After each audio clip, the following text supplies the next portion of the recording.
디도서입니다. 목회서 신의 세 번째 이제 마지막 성경은 디도서입니다.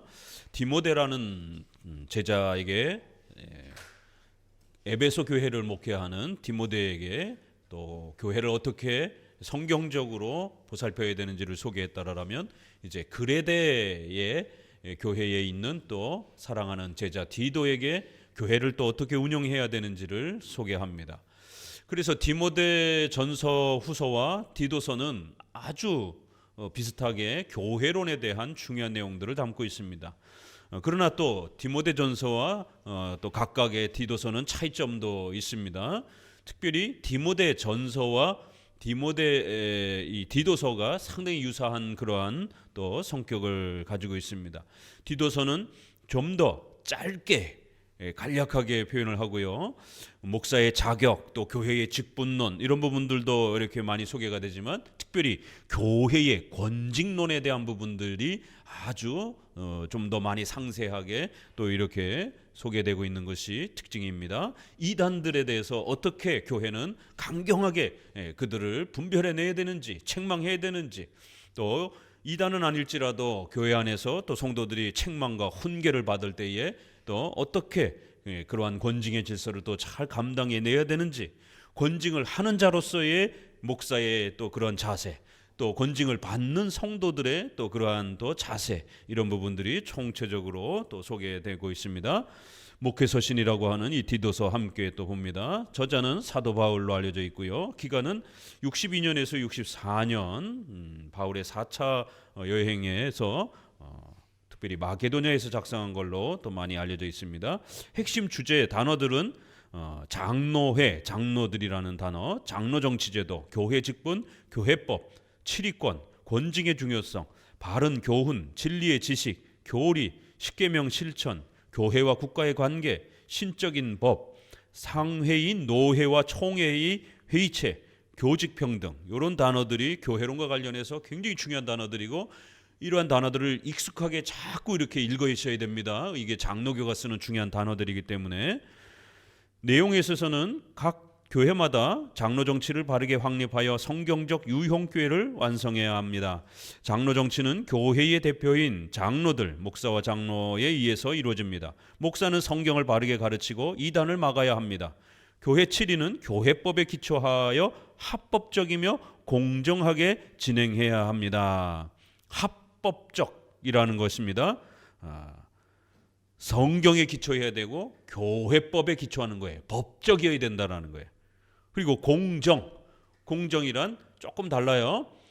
그 합법, 교회법에 있는 그걸 기준으로 해서 공정하게 누구든지 그 교회법에 똑같이 그렇게 법적 절차를 따라서 그렇게 교회 권징을, 교회의 치리를 이루어가야 된다라는 겁니다. 공정성, 이렇게 투명성, 이렇게 표현되어지는 이 합법성과 공정성. 교회법은 성경, 즉 바른 교훈에 기초해야 합니다. 상회에서 결정된 교회법은 전체 교회의 신적인 권한을 갖습니다. 교회법은 예배와 직분에 대한 정치와 범죄자를 재판하는 치리로 구성됩니다. 자, 핵심 구절은요, 1장 5절이 유명합니다. 그레데에 떨어뜨려둔 이유는 장로들을 세우려 함이라. 이렇게 장로 정치를 아주 강력하게 제시하고 있습니다. 감독 정치나 회중들이 중심이 되는 그런 회중파 정치, 독립파 정치가 아닙니다. 장로들을 세우라는 거예요.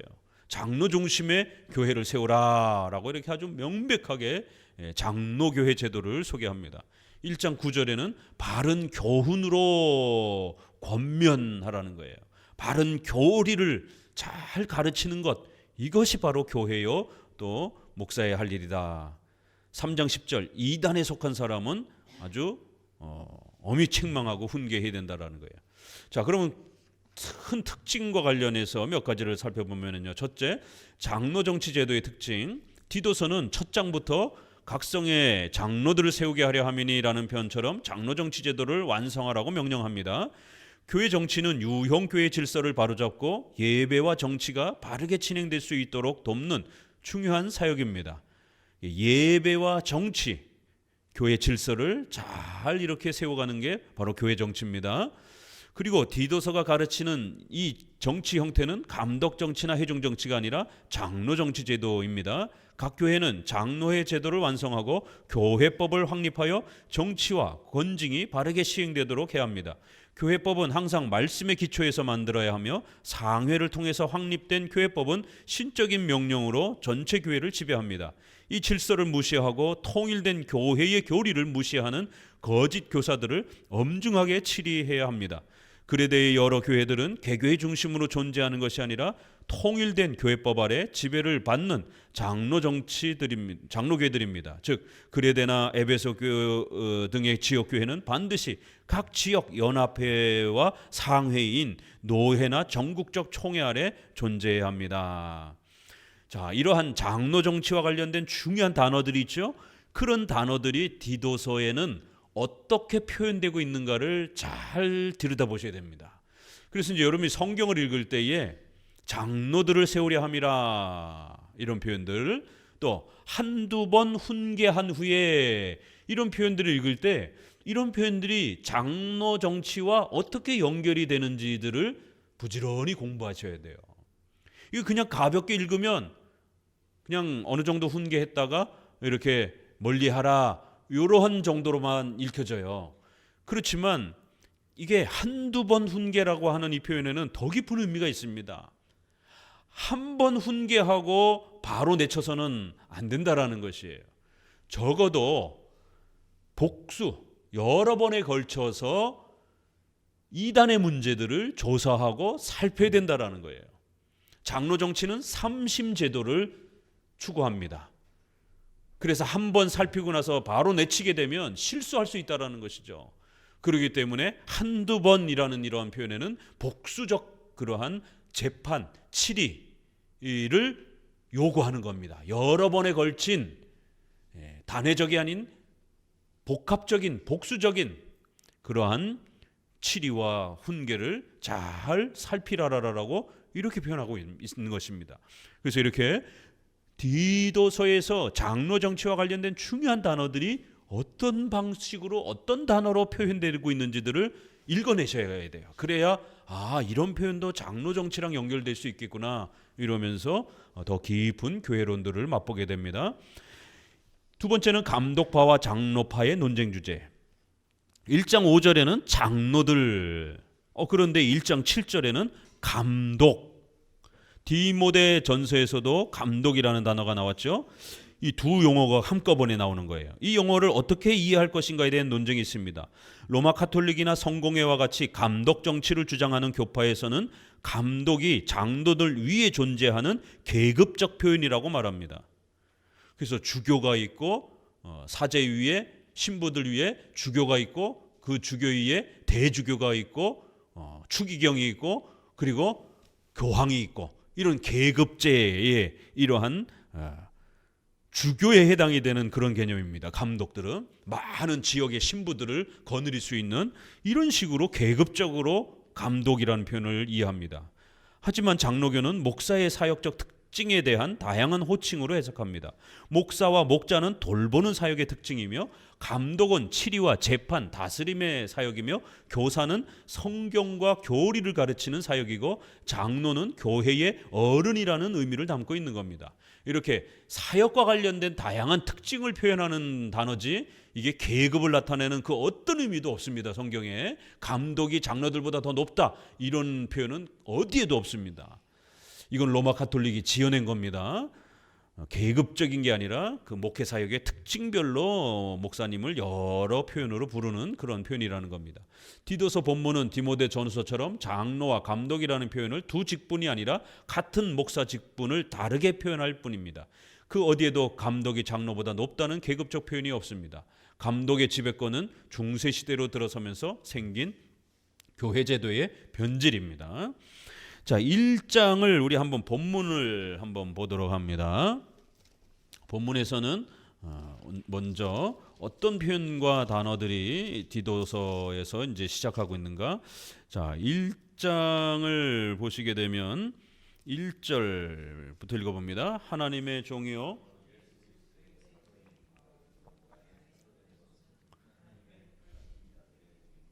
경건함에 속한 진리의 지식과 영생의 소망을 인함이라.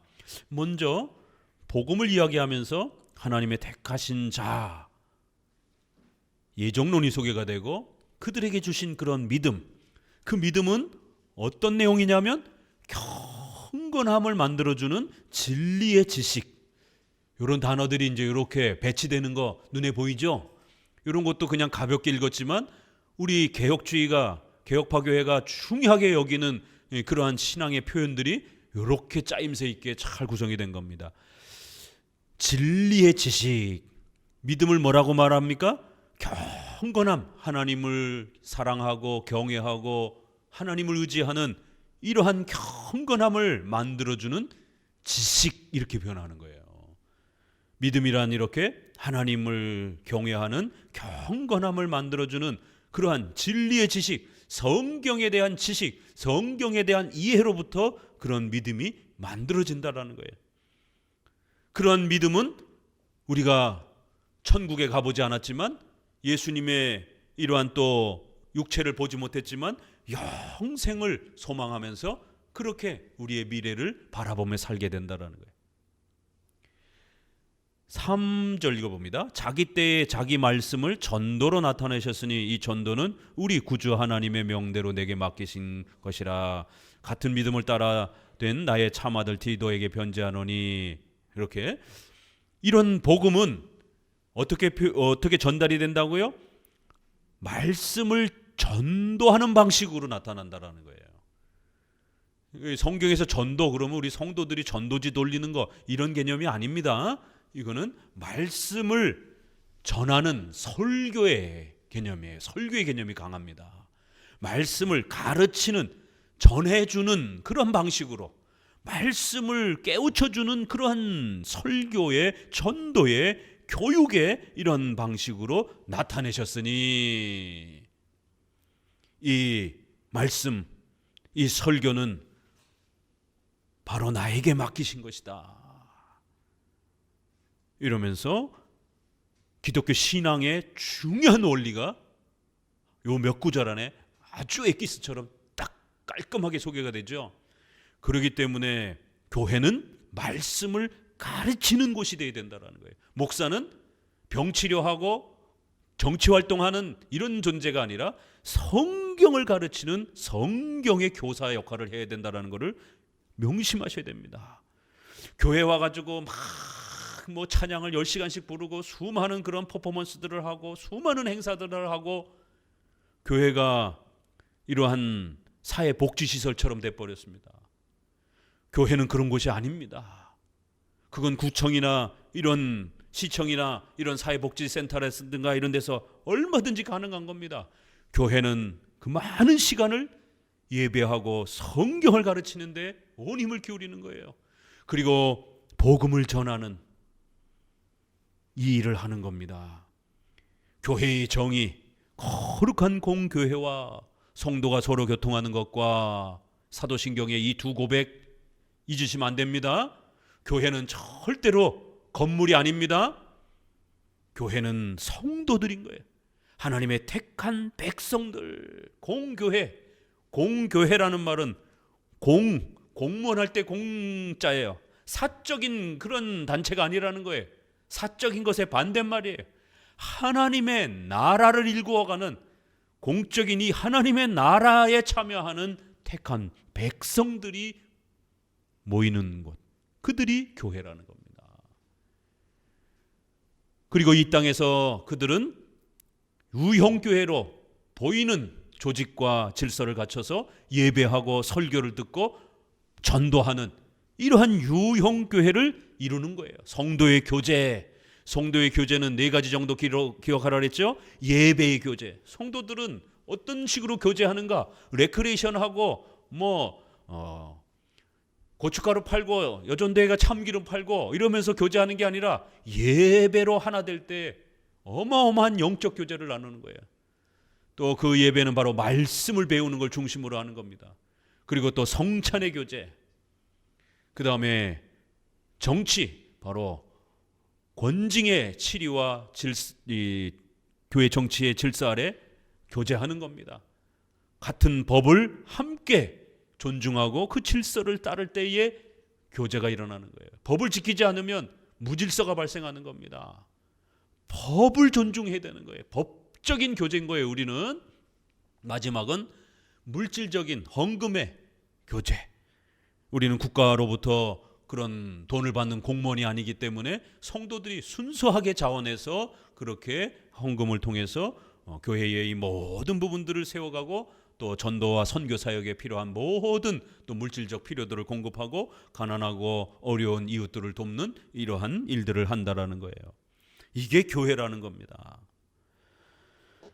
자, 책으로 돌아오셔서 376페이지 1장은 디도서가 소개하는 장로 정치 제도를 모두 압축하여 담고 있습니다. 특히 앞부분 서론은 전체 내용의 요약입니다. 바울은 사도라는 표현을 2번이나 강조하면서 이 직분이 자신에게 위탁된 것임을 강조합니다. 그러고 보니까 사도라는 단어가 1장 1절에 사도인 바울은 나의 사도된 것은 하나님이 내게 맡기신 것이라. 이런 표현이 강조되어 있죠. 유스 디비눔, 신적인 위탁권, 사도들에게 성경을 쓸 수 있는 신적인 위탁권을 주신 거예요. 그리고 목사들에게는 성경을 쓸 수 있는 권위는 안 주셨지만 그 성경을 해석해서 성도들에게 가르칠 수 있는 교사로서의 또 신적인 위탁권을 주신 것입니다. 그래서 디도서는 사도라고 하는 구별된 그 직분을 일부러 다른 어떤 서신보다도 사도라는 단어를 강조하고 그걸 하나님이 나에게 맡겨주셨다라고 이렇게 강조하는 거예요. 이거를 여러분들이 1인칭 시점에서 여러분의 이름을 집어넣고 바로 읽을 수는 없어요. 그렇죠? 그럼 여러분이 사도가 된 겁니까? 그렇기 때문에 우리가 성경을 객관적으로 읽는 게 이렇게 중요하다는 거예요. 문법적 해석, 역사적 해석, 교리적 해석으로 성경을 객관적으로 읽는 게 이렇게 중요한 겁니다. 사도라고 하는 인간이지만 하나님께서 그들을 택하여 성경을 기록할 수 있는 엄청난 그러한 권위를 주셨고 또 그들이 죽고 난 다음에는 바로 디모데와 같은 바로 우리가 지금 디도서를 읽고 있잖아요. 바로 그 사도가 자기에게 주신 그 권세를 이제는 성경을 기록하는 이 권세 빼고 나머지 부분들을 자신의 제자들에게 위탁하는 겁니다. 이제 이러한 모든 권한을 너에게 위탁한다. 그러니까 이제 교회를 잘 돌봐다오. 이렇게 위탁하는 거예요. 그러면 그 디도는 또 그 다음 목사들에게 또 위탁을 하는 것이죠. 이렇게 왜 바울이 디도에게 이렇게 위탁하는 사적인 그런 편지로 이렇게 표현하는가? 이건 바로 목회자에게 부탁하는 그러한 구조로 이렇게 설명이 된 겁니다. 그리고 이 위탁적 신적 권위는 같은 믿음을 따라 이런 표현도 벌써 이제 이런 표현 읽으면 뭐가 떠올라요? 신조, 신앙고백, 교리문답.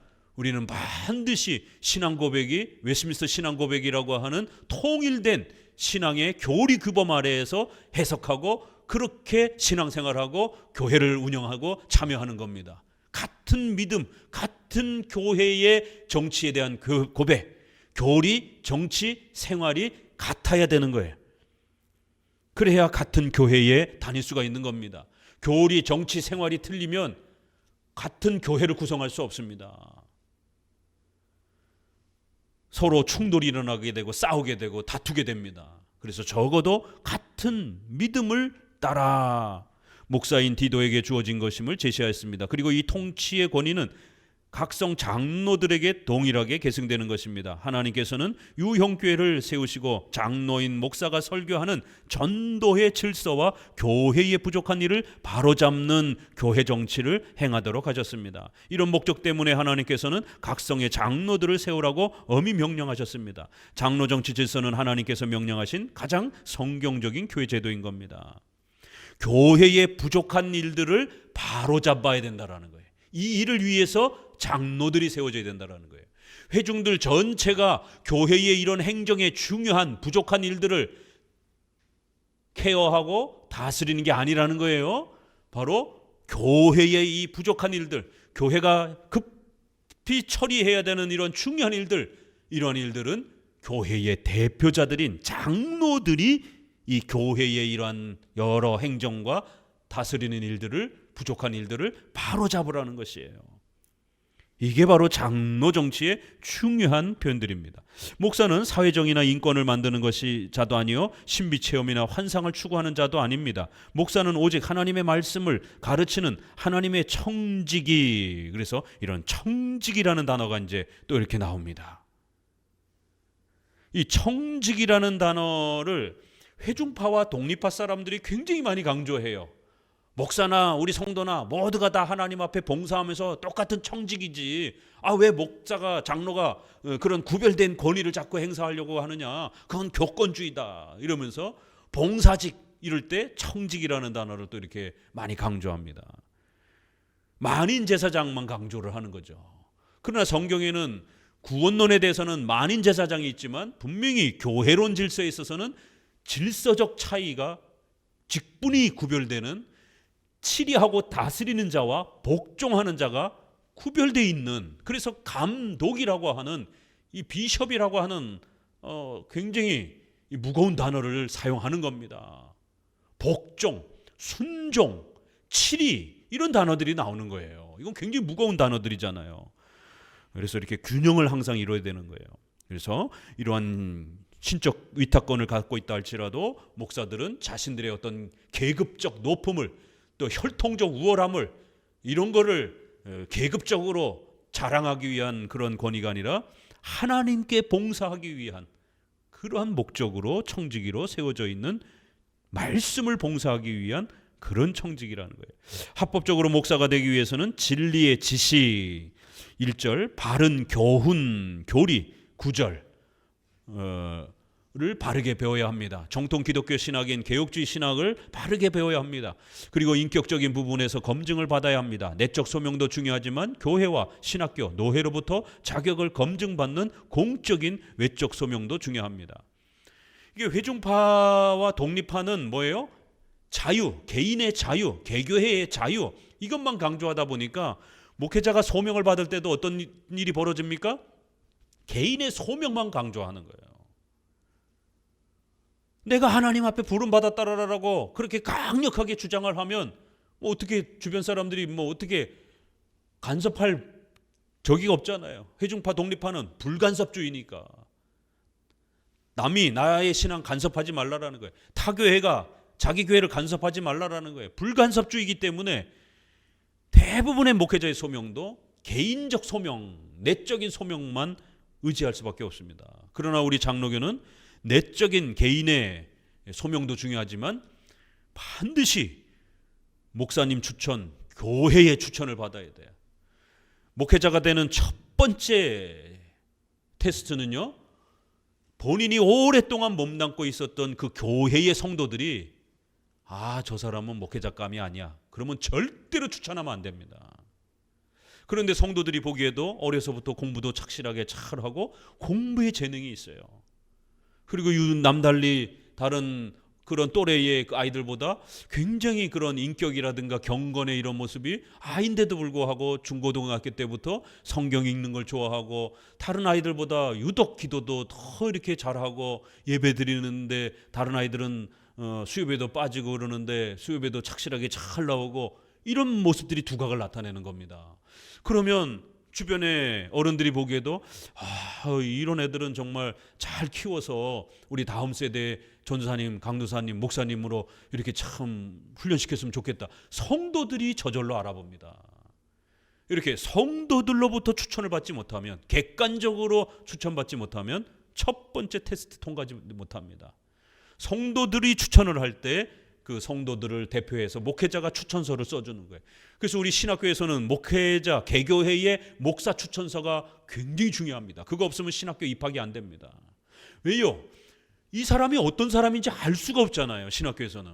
그렇기 때문에 적어도 그가 출석하고 있는 그 교회의 담임 목회자가 이 사람을 어떻게 평가하고 보는지에 대한 목회자 추천서가 그 사람의 인격을 전반적으로, 학문적 재능을 50% 이상을 볼 수 있는 그러한 내용을 그 목회자 추천서를 통해서 보는 겁니다. 2차 테스트는 신학교에 들어가서 교수들이 평가하는 거예요. 시험도 보고 가르쳐 보고 그런데 도무지 따라오지를 못해요. 어려운 책들을 이해를 못해요. 학문적 재능이 없어요. 그러면 당신은 목회하지 마십시오. 전문가인 교수들이 검증을 하는 겁니다. 두 번째 테스트. 세 번째는요, 노회로 소속이 되는 거예요. 목회자 후보생으로서 노회에 소속이 돼서 이제 노회 선배들로부터 검증을 받는 겁니다. 그러면서 동시에 네 번째 테스트, 총회의 강도사고시권은 총회에 주어져 있어요. 그래서 노회 목회자 후보생으로 전도사로 속해 있으면서 총회의 강도사고시를 봐야 됩니다. 그래서 강도사고시에 합격을 하면 이제 목사고시를 노회에서 또 준비를 해야 됩니다. 이렇게 네 번에 걸쳐서 객관적으로 이 사람이 학문적 자질이 있는지, 성경을 가르칠 수 있는 그런 실력을 갖추고 있는지, 또 그 다음에 다른 사람들에 비해서 인격적으로 더 훌륭한지, 성품과 인격이라든가 이런 부분에서 유달리 기질이 이렇게 아주 거칠고 다혈질적이고 이런 사람들은 목회하면 안 됩니다. 베드로가 다혈질적이었으니까 얼마든지 성격이 급하고 조급하고 막 툭탁하면 화내고 막 이런 사람들도 목사 될 수 있지 않느냐? 그거는 어부임에도 불구하고 그들을 특별한 사도로 부르신 거예요. 그래서 그들에게 특별한 지식을 준 겁니다. 어떤 분들은 어부도 이렇게 목회하지 않았느냐? 그러니까 대학교 근처도 안 가보고 고등학교, 중학교 출신이 저도 시장에서 장사만 하다가 또 뭐 이렇게 허드렛 일을 하던 분이 갑자기 저도 목사하고 싶습니다. 베드로도 어부인데 목회하지 않았습니까? 이건 성경을 잘못 읽는 겁니다. 그거는 사도들에게만 준 특별한 은사인 겁니다. 오늘날 목회자는 실력이 인문학적인 성경을 읽고 히브리 헬라어를 공부하고 이런 논문을 공부하고 읽을 수 있는 인문학적 재능이 이미 갖춰져 있는 사람을 목사로 뽑는 것이지, 인문학적 재능이 없는 이런 사람을 신학교 오면 갖춰지는 게 아닙니다. 이런 거를 오해하면 안 되는 거예요. 특수한 방식으로 은사를 주신 것과 보편적으로 그 직분을 세우는 규범하고는 구별을 해야 되는 겁니다. 사도는 임시직이고 특별직인 겁니다. 이렇게 객관적인 이 자격을 여러 단계를 거쳐서 우리 장로교는 검증하는 겁니다. 그렇기 때문에 훨씬 더 안전하죠. 실력 있는 목회자를 길러낼 수 있고. 권징은 장로 정치 제도가 갖춰야 하는 중요한 질서입니다. 그래서 장로들의 모임인 당회와 노회는 의견을 결정하는 장로회이기도 합니다. 회의체이니까. 그렇지만 범죄한 자를 이제 처리할 때는 치리회라는 이름으로 불러요. 재판회. 그래서 회의하기 위해서 모인 이 회의 모임이 어떤 범죄자를 처리하게 되면 법원으로 바뀌는 거예요. 그래서 판사가 있고 검사가 있고 이제 범죄자가 있는 겁니다. 그래서 목사님들 중에 저처럼 신학자인 분들은 검사 역할을 하는 겁니다. 그래서 우리 교회법 또 성경의 기초에서 어떤 범죄를 저질렀는지를 우리 검사들이 기소할 때 그 기소장과 똑같이 씁니다. 그거는 이제 기본 법률 체계를 이렇게 빌려다 쓰기 때문에 범죄 사유, 그다음에 근거, 그래서 최종적인 형벌의 형량 이렇게 처벌해 주십시오라고 구형까지, 면직, 근신 뭐 이런 식으로 해가지고 구형까지 이렇게 제시를 합니다. 저도 기소위원회에 속해 있어요. 그러면 당의 노회장님이 이제 판사가 되는 겁니다. 전체 회의를 이끌어가는 것이. 그러나 장로회는 노회장님이 단독으로 판결하는 게 아니라 회원들 전체가 판결을 하는 거예요. 이게 이제 일반 사법부하고 다른 겁니다. 노회원들 전체가 검사 기소위원회에서 기소한 거를 듣고 이 사람의 범죄는 우리 신앙에 위배되는 게 명백하다라고 판단을 하게 되면 이제 검사 역할을 하는 기소위원회에서 앞에 나와서 어떤 범죄를 졌는지, 어떻게 훈계했는지, 그런데도 왜 어떻게 안 돌이켰는지 이런 범죄 정황들을 쭉 소개를 하게 되면 또 본인이 이제 피해자인 또 분이 최후 발언을 또 하는 것이죠. 그렇게 해서 또 발언을 하고, 그리고 회원들이 다 듣고 가부 투표를 하는 겁니다. 그래서 사람 이런 면직과 관련된 이러한 직분의 중요한 인신의 문제를 다루는 거기 때문에 적어도 3분의 2 이상의 찬성을 얻어서 검사가 입장인 기소위원회에서 제시한 형벌을 수용하게 되면 그대로 처리가 되는 것이에요. 그런데 이것도 바로 하는 게 아니라 임시 재판국을 다시 소재판국을 열어줍니다. 그래서 장로님 몇 분, 목사님 몇 분 해가지고 재판부원들을 구성을 해서 노회가 전체가 모여서 그걸 다 할 수는 없으니까 예비 모임을 가져주는 거예요. 예비 조사위원회를 우리가 검찰에 가가지고 이렇게 조사를 받잖아요. 그런 것처럼 5명, 10명 정도로 구성된 그 위원회 재판부가 형성이 되고 거기에 불러서 조사를 하고 정황을 살핍니다. 그렇게 해서 몇 차례 회의를 한 다음에 거기서 이제 기소를 작성을 해가지고 그 재판부원들이 이거 문제가 된다라고 해서 3분의 2 결의를 해주면 기소위원회에다가 우리가 이렇게 해서 이렇게 하기로 했습니다. 고소해 주십시오라고 하면 그 내용을 받아가지고 고소장을 쓰는 것입니다.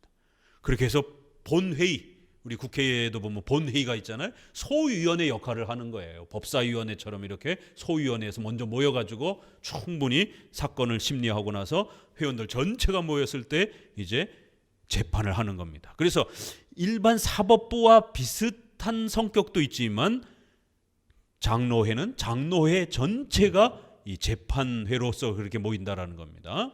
바울은 그레데 지역의 거짓 교사들인 할례파를 해야 하는 권징 방법을 가르칩니다. 할례파, 어떤 사람들이라 그랬죠? 성경에 이 할례파가 굉장히 많이 등장을 해요.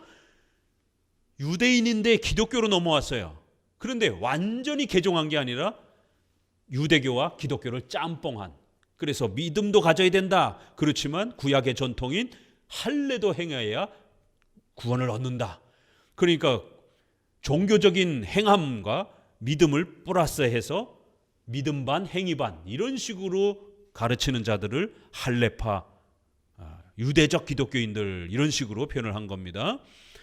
이 사람들이 아주 많이 무리를 일으킵니다. 사도행전 15장에도 보게 되면 안디옥 교회도 무리를 일으켜가지고 예루살렘 총회가 이 문제 때문에 열릴 정도로 아주 시끄러웠잖아요. 자, 교회에서는 아무나 설교하지 못하도록 해야 하고, 또한 설교자가 잘못된 교리를 가르칠 때는 그들의 강도권을 막아야 합니다. 자, 우리 어디를 읽어보시냐면 10절 같이 읽어봅니다.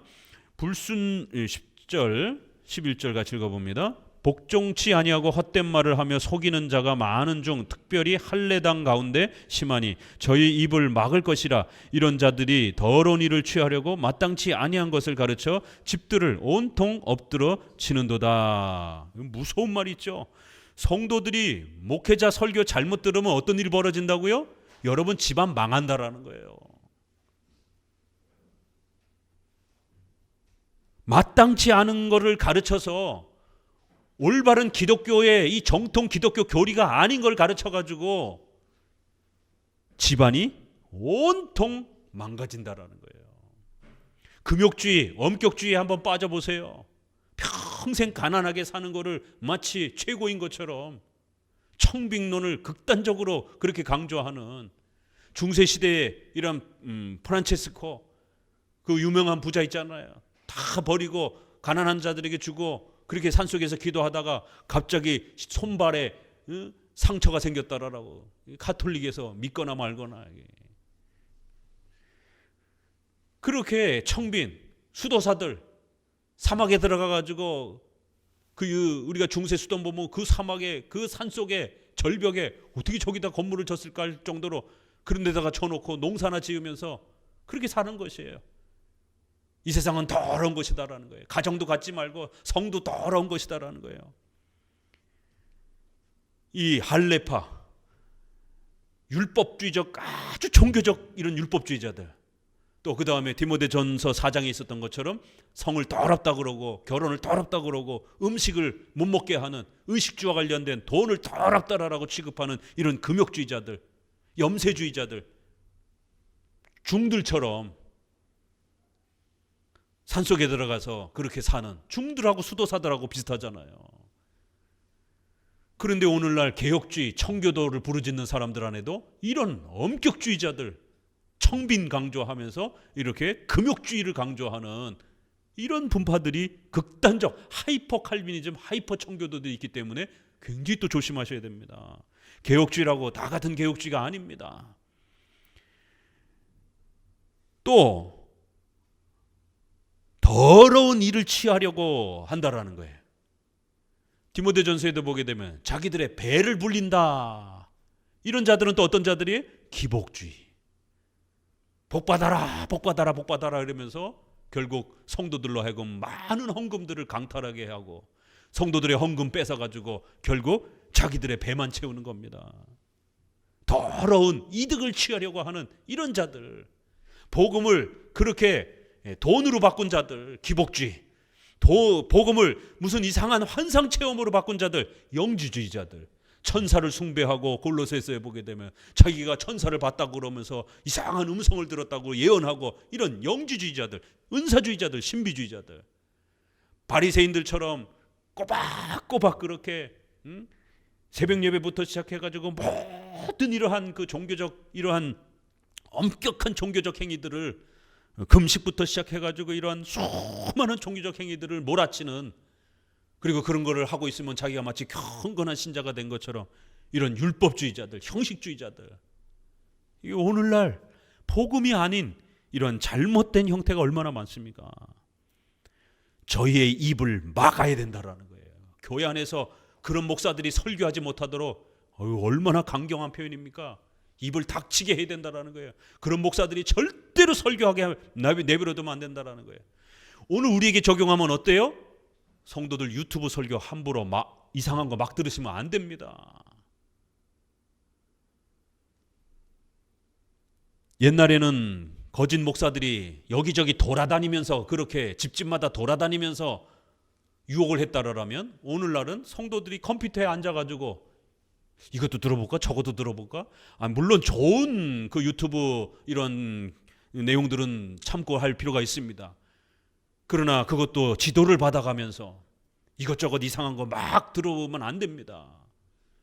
저희 교회도 세상에 잘 듣다가 신앙생활 하다가 어느 날 교회를 떠나야 되겠다라고 그렇게 목회자에게 불편함을 토로를 하는, 왜 그런가 봤더니만 아주 극단적이고 엄격주의적인 그런 목사 설교를 꾸준히 듣고 계셨던 거예요.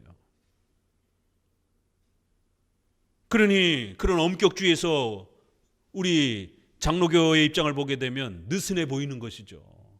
나태해 보이고 타락해 보이고, 자기네들이 그렇게 세상 단절하고 엄격하게 살아가는 게 마치 그게 최고의 금욕주의를 추구하는 게 기독교인 것처럼, 결국 거기에 심취가 돼가지고는 이 소중한 장로교회의 이러한 정통 개혁파 교회를 떠나는 이런 실수를 저지르는 것이. 또 최근에는 이런 평신도들이 유튜브를 하려고, 왜요? 그게 수익이 되니까 아주 자극적인 그런 썸네일로 자극적인 그런 이야기들을 쏟아내는데 전도사들, 목사들이 그 얘기를 듣고 있는 거예요. 평신도들이 뭐 이렇게 정치에 대해서, 성경에 대해서 이야기하는 코멘트들을.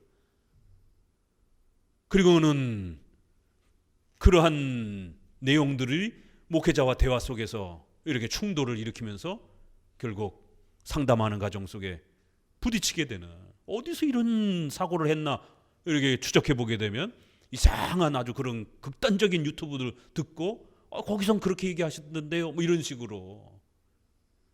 우리나라의 SNS에 유명한 그 평신도 이단 사역가가 있습니다.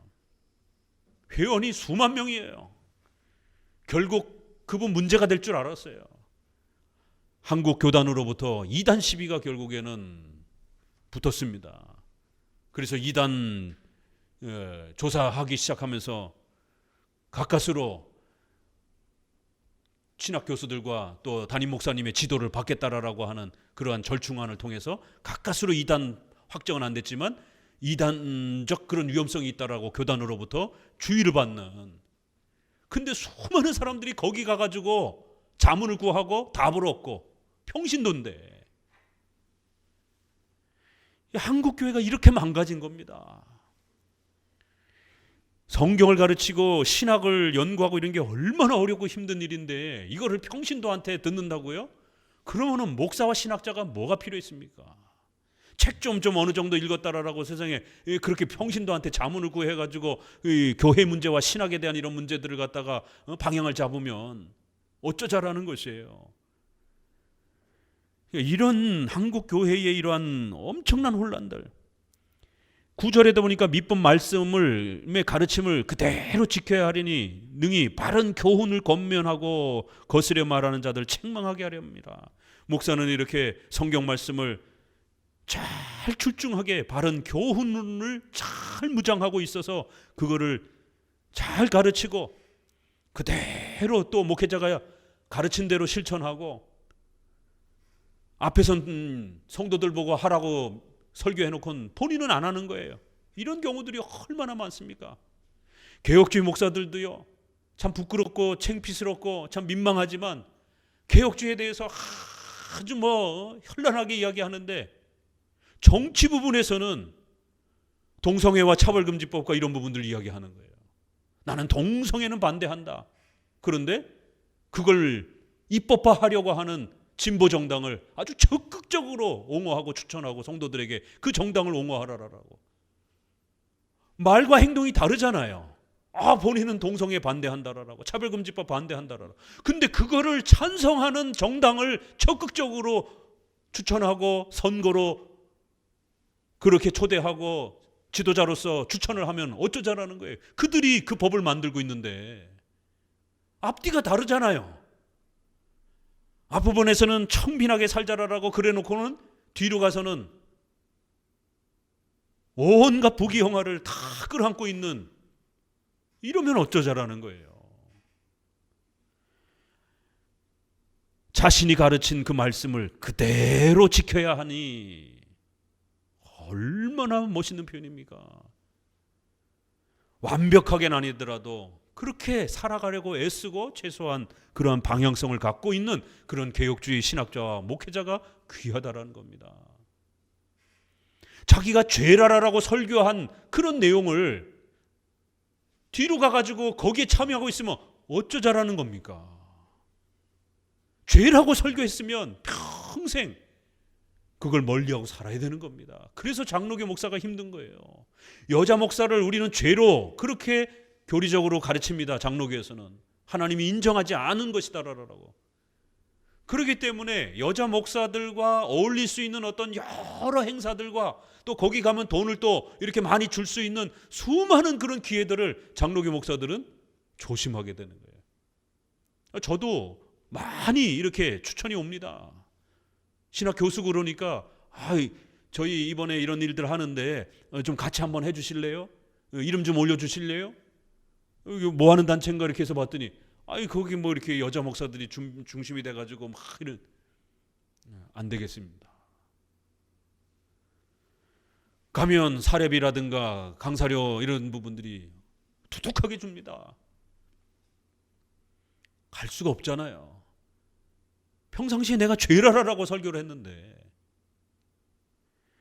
그대로 자신이 가르친 거를 지켜가면서 그것 때문에 고생도 해야 되고 그것 때문에 피해도 봐야 되고, WCC는 종교 혼합주의자라고 행사라고 강력하게 반대하다가 교수직에서 잘리고 이런 피해를 당하는 거예요. 2013년에 앞에서는 WCC 문제 있다라고 그래놓고는 본인이 속해 있는 신학회라든가 이런 한국의 대표적인 신학회에서 WCC는 괜찮은 면도 있다 이러면서 신학회 성명서가 나오는 거예요. 그래서 저도 교수지만 신학자지만 한국에 있는 굵직한 메이저급의 신학회 활동을 안 하는 겁니다. 지난번 로잔 대회 때도 보셨지 않습니까? 136명이라고 하는 한국의 신학자가 얼마나 있겠습니까? 근데 136명이나 되는 신학자들이 이름을 올린 거예요. 굵직한 신학회 이름으로. 거기 멤버가 들어가 있으니까 선후배지간에 이름 좀 올려달라고 그러면 안 올릴 수가 없는 겁니다. 우리는 무슨 친목단체가 아닙니다. 신학자는 진리의 옳고 그름을 말을 해야 되는, 이게 틀렸다라고 생각하면 목숨을 걸어야 되는 진리를 말하는 그런 교사란 말이에요. 우리가 무슨 인문학, 물리학 교수라든가 이러한 사회과학 교수들이 아니에요. 그런 사람들이야 이렇게도 말할 수도 있고 저렇게 말할 수도 있고 또 뭐 수정도 할 수도 있잖아요. 그러나 진리를 말해야 되는, OX를 말해야 되는, 타종교는 다 가짜라라고 말을 해야 되는 아주 이 구별성과 우리 기독교의 일계명에 목숨을 걸어야 되는 그러한 신학자란 말이에요. 자신이 말한 거를 그대로 지키고 그것 때문에 피해를 감수해야 되는 그런 외로운 길이란 말이에요. 그래서 우리 성도들과 교회는 좋은 훌륭한 신학자와 목회자를 존경하고 존중하고 보호해야 된다는 거예요. 마틴 루터가 그렇게 비텐베르크 성당에다가 95개 저항을 외치면서 가톨릭을 비판을 했을 때에 수많은 가톨릭 영주들이 죽이려고 그랬어요. 얼마나 눈에 가시 같겠습니까? 가톨릭을 욕을 하는데. 그럴 때 비텐베르크 성당의 비텐베르크 지역의 발트부르크 지역의 영주가 루터의 설교의 은혜를 받아가지고 1520년인가요? 그 보름스 회의 유명하잖아요. 가톨릭 영주들이, 가톨릭 사제들이 와라, 너 도대체 무슨 주장하는 거냐? 네 얘기 좀 들어보겠다. 근데 이 교활한 사제들이 영주들을 시켜가지고 암살단을 조직을 한 겁니다. 그게 루터의 귀에까지 들린 거예요. 그게 거기를 가야 되나 말아야 되나? 가면 죽는데. 그 유명한 그 루터의 그 보름스 회의를 참여하는 그 유명한 말 선언이 있습니다. 주여 내가 여기 있나이다. 하나님의 말씀으로 나를 지켜주옵소서. 당신들이 이 말씀에 맞게 나를 설득해 보라라고. 돌아가면 이제 죽는 겁니다. 돌아올 때 죽이면 탄로가 나니까, 회의하자라고 불렀으니까 회의 참여할 때는 안 죽이고 이제 끝나고 나서 돌아갈 때 도적들한테 죽었다라고 핑계 댈 수 있잖아요. 그 소식을 발트부르크 영주가 듣고는 자기 고대 중세 시대에는 자기 사병들이 있으니까 사병들 대동해갖고 루터를 그냥 강제로 그냥 자기 성으로 데려와서 거기서 안전하게 연구하실 수 있도록, 거기서 유명한 논문들을 쓰고 독일어 성경 번역도 하고. 아무도 그 발트부르크 성주를 기억하지 못합니다. 이름도 잘 모르고 루터만 기억하죠. 근데 그 루터를 보호하신 그 영주 때문에 종교개혁이 펼쳐질 수 있었던 겁니다. 무대의 전면에 나서는 것은 목사님이지만 그 목사님을 보필하고 도와주고 그 목사님이 종교개혁을 이루어갈 수 있도록, 교회 사역을 할 수 있도록 물심양면으로 뒤에서 눈물과 기도로 이름도 없이 빛도 없이 그렇게 섬기는 성도들이 있는 것이에요. 하나님은 아시는 것이죠. 그의 상급이 하늘나라에 얼마나 크겠습니까? 루터만큼 클 겁니다. 저는 생각하기에. 그 영주가 없었으면 루터의 이 모든 사역들은 물 건너간 거예요. 하나님이 루터를 칭찬하듯이 그 루터의 사역의 모든 걸 가능하게 한 이 성도의 수고와 헌신을 어찌 가볍게 다룰 수 있겠습니까? 신학자를, 목사를 보호하지 아니하면 오늘 이 혼합주의의 싸움에서 교회를 보호하기가 어렵다라는 겁니다. 그런데 개혁파교회의 성도들조차 목사와 신학자를 가볍게 여기고 우습게 여기고 자기 수준 정도로 그렇게 취급하고 목사와 신학자와 막 논쟁하려고 들고, 이러면 안 된다라는 거예요. 토론은 가능해요. 얼마든지 토론은 가능하지만 배우려고 하는 자세로 토론하고 교육은 받은 건 얼마든지 가능하지만 따지고 묻고 싸우려고 변증하려고 자기 의견을 관철시키려고 이런 자세로 목회자와 상담하고 토론하게 되면 그거는 토론이 아닙니다. 목회자를 이기려고 하는 거죠. 그렇게 되면 결국 교만만 쌓이게 되면서 결국 그 목회자도 마음에 안 들어서 더 좋은 목회자, 더 좋은 목회자 이러면서 평생을 떠돌게 됩니다. 이런 교회론의 이 혼란함을 지금 이렇게 아주 그들의 입을 아주 막아버려야 된다라는 거예요. 우리 성도들은 오늘날에 또 이런 잘못된 자극적인 이런 유튜브에 너무 이렇게 노출되어서는 안 됩니다. 정말 조심하셔야 됩니다. 혹시라도 듣고 싶은 게 있다라면 목사님한테 한번 이렇게 물어라도 봐야 되는 거예요. 다 모르니까 그분의 이력이라든가 그분이 하는 이야기들이라든가 이런 걸 성도들이 다 들어봐야 알 수가 있잖아요. 듣다가 스며들어 버리는 거예요. 그러나 목회자는 딱 벌써 보면 한 5분 10분만 들어도요. 그가 쓰는 단어, 문장 또 그의 이력들, 그의 활동 이것만 쭉 훑어봐도 99% 다 확인이 됩니다. 그게 이제 전문가와 비전문가의 차이인 거죠. 그러면은 물어봐야 되는 거예요. 책 같은 것도 이런 책이 좋은지 아닌지 그 책을 읽고 자기가 그냥 흡수가 돼가지고 이상한 책을 읽고는 그리고 이제 목사 그 책을 비판적으로 보는 목사와 대화하다가 토론하고 싸우게 되는 겁니다. 책들도 이상한 책들이 얼마나 많은데요. 또 개혁주의 안에 있는 책들조차도 이렇게 수준이 떨어지고 좀 더 높고 이런 책들도 굉장히 많단 말이에요. 그래서 목회자를 하나님이 여러분 곁에 세워준 거는 여러분의 훌륭한 목자, 보살펴주는 자라는 거예요. 교사, 평생에 여러분들을 지도해주고 도와줄 수 있는 이런 좋은 성경의 교사가 있다라는 게 얼마나 행복한 겁니까? 잘 이용해야지요. 그런데 목회자가 마치 무슨 우리 성도들을 불편하게 하는 것처럼 우리 성도들을 괴롭히는 사람처럼 성도들의 어떤 앞길을 막는 것처럼 목회자가 뭔 권면을 하면 무슨 책망을 하게 되면 얼굴색이 벌써 확 변하고 불편함을 표현하고 거기서 한 발 더 가면 막 또 변명하고 싸우고 오히려 이기려고 들고 이런 벌써 사이가 금이 가버리는 겁니다. 왜 여러분이 디모데 전후서를 읽어야 됩니까? 목사는 목사로서의 이 엄청난 희생과 자격을 어떻게 갖출 것인가에 대해서 저는 그렇게 읽어내야 되는 거예요. 여러분은 이런 교회적 질서와 신적 권위 앞에 평생에 그리스도의 학교에 교사로 세워주신 이러한 목회자의 가르침 앞에 어떻게 설 것인가? 순종과 복종과 또 그 교회의 치리와 질서에 내 마음에 들던 안 들던 어떻게 복종하고 또 따라갈 것인가? 내 마음에 들 때만 복종할 겁니까? 마음에 안 들 때는 어떻게 할 거예요? 여기에 이제 신앙의 수준이 나타나는 겁니다. 칭찬할 때는 누구나 다 믿음이 있는 것 같아요. 그러나 목회자가 위험 신호를 발견하고 한두 마디 책망할 때 이때 이제 신앙의 수준이 나타납니다. 이때 신앙의 깊이가 나타납니다. 1단계 가벼운 책망 정도 했는데 벌써 마음이 토라져가지고 얼굴색이 변하고 예배도 안 참여하고 믿음이 아주 약한 단계에 있는 거예요. 목회자가 성도들을 책망할 때 상태를 믿음의 상태를 성도의 상태를 봐가면서 책망합니다.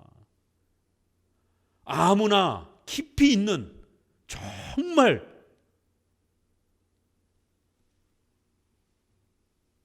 이 힘 있는 그런 책망을 아무한테나 하지 않습니다.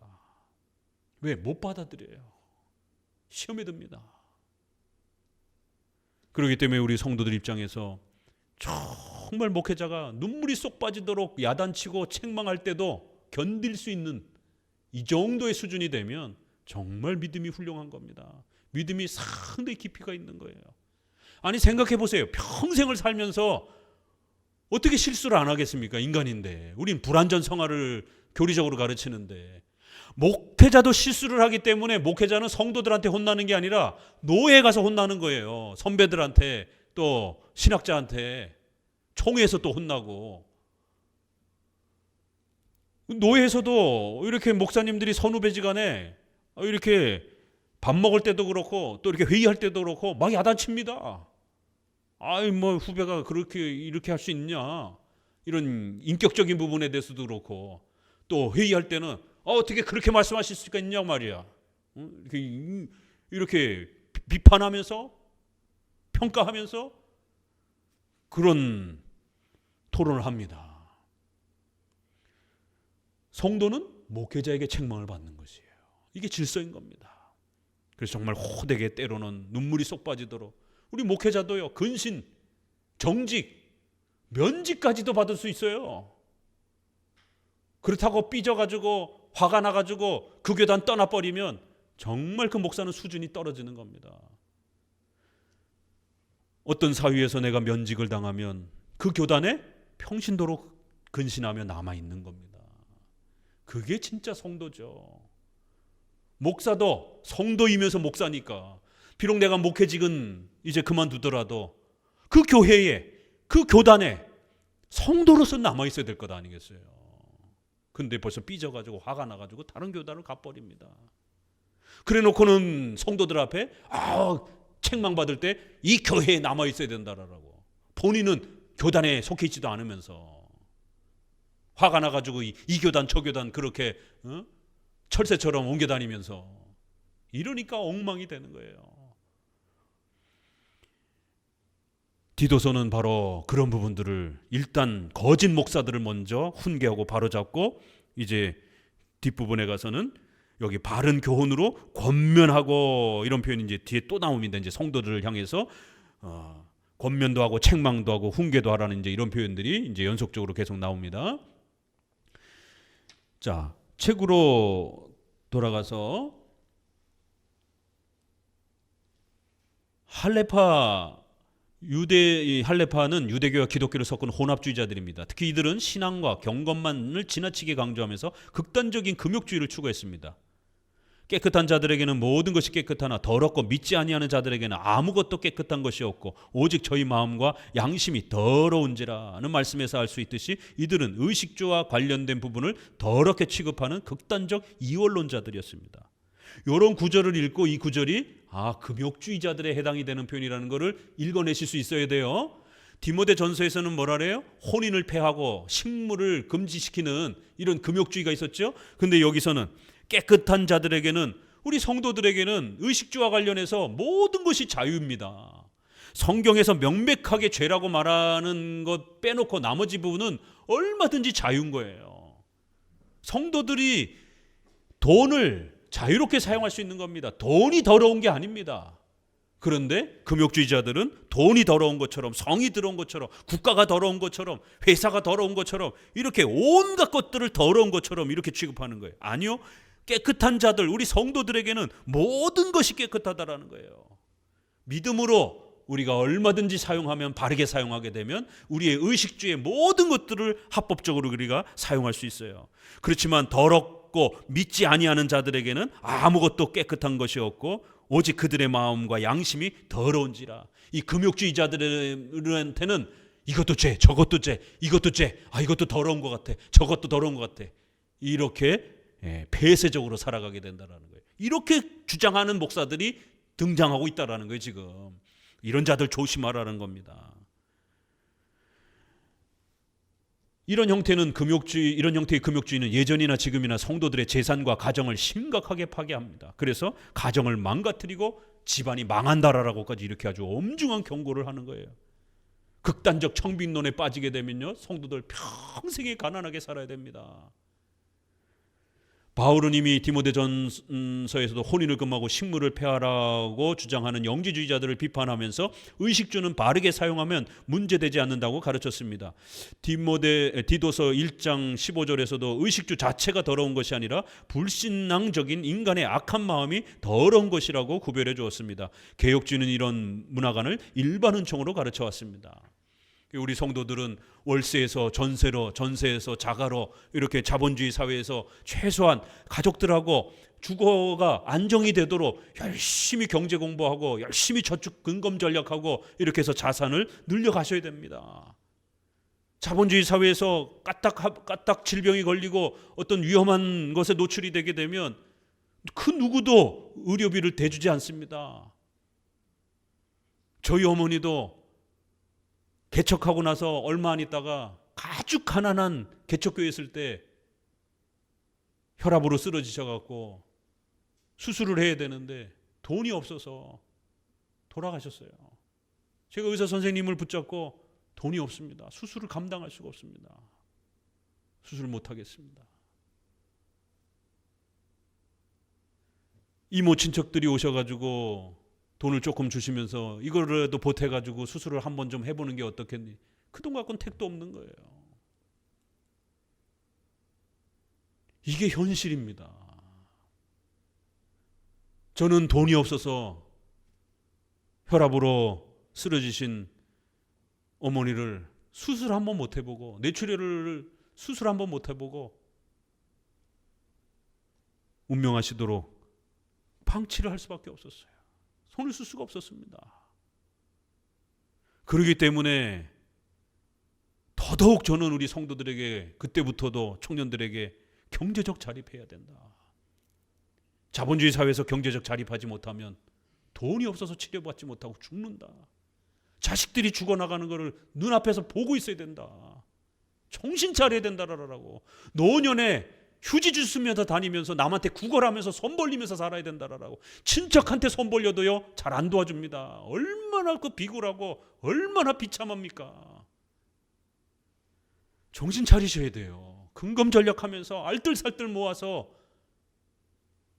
그렇게 주거와 또 노년에 또 일을 할 수 없을 때에 노년의 준비와 또 최소한의 의식주에 대한 치료비에 대한 안정성을 갖추는 정도까지는. 여러분 보고 워런 버핏처럼 세계 최고의 부자가 되라는 건 아니에요. 뭐 그렇게 될 수도 있는 사명이 있으면 되면 좋지만 최소한 의식주에 있어서 가족들하고 주거와 최소한 의식주에 있어서 안정은 누려야 될 것 아니겠습니까? 저는 10대 때 삭을 쎄라고 그때는 부모님이 너무 가난해가지고 리어카에다 짐 싣고 집주인이 나가라 해가지고 그 어렸을 때인데 기억이 선명합니다. 주인집에 눈치 보고 하면서 그렇게 살던 그 10대의 어린 기억이. 우리는 기복주의는 추구하지 않더라도 최소한 일반 은총 아래에서 의식주와 관련된 생활 부분에 있어서 성도들이 경제적으로 자립하도록 그렇게 장로교는 가르치는 거예요. 금생과 내생에 복을 주신다라는 거예요. 금생에서도 될 수 있는 한 잘 자립해서 그 경제적 자립된 돈으로 자기 가족들을 먹여 살리고 이제 조금 더 경제적으로 여유로우면 그 돈으로 또 교회도 섬기고 가난한 이웃도 섬길 수 있는 그 정도 경제적 자립은 하셔야 돼요. 평생 자기 가족들 입에다가 풀칠하는 정도로만 살게 되면 무슨 돈이 있어서 교회를 섬기겠습니까? 무슨 돈이 있어서 가난한 사람들을 돕겠습니까? 자신이 사랑하는 교회와 목회자조차도 섬길 수 없는 그런 비참한 삶을 살게 되는 거예요. 목사님 밥 한 끼도 대접해드릴 수 없는 이러한 정말 어려운 삶을 살게 되는 거예요. 그래서 디모데전서, 디모데후서, 디도서 이런 얘기를 하는 거예요. 돈 얘기. 디모데전서에서도 돈 얘기 많이 나왔죠? 교회 얘기를 하면서 돈 얘기를 하는 거예요. 헌금 얘기. 교회는 성도들의 헌금으로 유지가 되기 때문에 성도들이 헌금을 하려면 경제적 자립을 해야 되는 겁니다. 그래서 이렇게 돈과 의식주를 더럽다라고 취급하면서 가난하고 청빈하게 사는 것을 마치 대단한 신앙인 것처럼 이렇게 취급하는 이런 금욕주의자들은 아주 입을 닫아버리고 내쫓아버리라는 것이에요. 악한 가르침이기 때문에 성도들 가정 다 붕괴시킨다라는 거예요. 디모데전서에서는 믿음을 파선한다. 부활을 잘못 가르치는 자들은 믿음을 망가뜨린다. 이렇게 표현되어 있죠. 디도서에서는 뭐라 그래요? 여러분의 가정이 풍비박산이 되고 쫄딱 망한다. 이렇게 표현되어 있어요. 그렇죠? 그 차이점들이 이렇게 또 재미있는 겁니다. 신앙의 핵심 교리를 잘못 가르치게 되면 신앙이 붕괴돼 버리고, 십계명과 관련된 우리의 의식주와 관련된 이런 중요한 교리들을 잘못 가르치게 되면 평생 성도들이 남한테 빌어먹으면서 구걸하면서 이렇게 가난하게 사는 이런 비참한 인생이 될 수도 있다라는 겁니다. 가정이 망가지는, 엎어지는 이런 위험을 조심해야 된다라는 거예요. 자, 2장으로 넘어가 보게 되면요. 오직 너는 바른, 성경을 읽어봅시다. 오직 너는 바른 교훈에 합한 것을 말하며 늙은 남자로는 절제하며 경건하며 근신하며 믿음과 사랑과 인내함에 온전케 하고, 늙은 여자로는 이와 같이 행실이 거룩하며 참소치 말며 많은 술의 종이 되지 말며 선한 것을 가르치는 자들이 되고, 저들로 젊은 여자들을 교훈하되. 6절, 너는 이와 같이 젊은 남자들을 권면하라. 5절 읽읍시다. 근신하며 순전하여 집안일을 하며 선하며 자기 남편에게 복종하게 하라. 이런 편들. 이게 젊은 여자들, 이렇게 계층이 나오죠. 자, 책으로 돌아오셔서 2, 3장은 교회 정치가 해야 할 중요한 직무를 소개합니다. 우선 2장은 성도들의 개인적인 기독교 윤리 규범을 소개하고, 각 계층별로 남녀별로 이렇게 윤리교를 소개하고요. 3장은 국가 이야기가 다시 나오는 거예요. 국가와 사회적인 기독교 윤리를 소개하고 있습니다. 교회 정치는 장로회를 통해서 성도들의 개인적인 윤리 규범과 사회적 윤리 규범을 교회법으로 결의합니다. 성경은 십계명을 통해서 기본적이며 원칙적인 규범을 소개하지만 세부적인 내용은 언급하지 않습니다. 예를 들어 주일 성수는 규정된 명령이지만 세부적으로 몇 시에 예배드리고 몇 번 예배드려야 하는지는 언급하지 않습니다. 바로 이런 규정들은 장로회에서 교회법으로 결정하는 것입니다.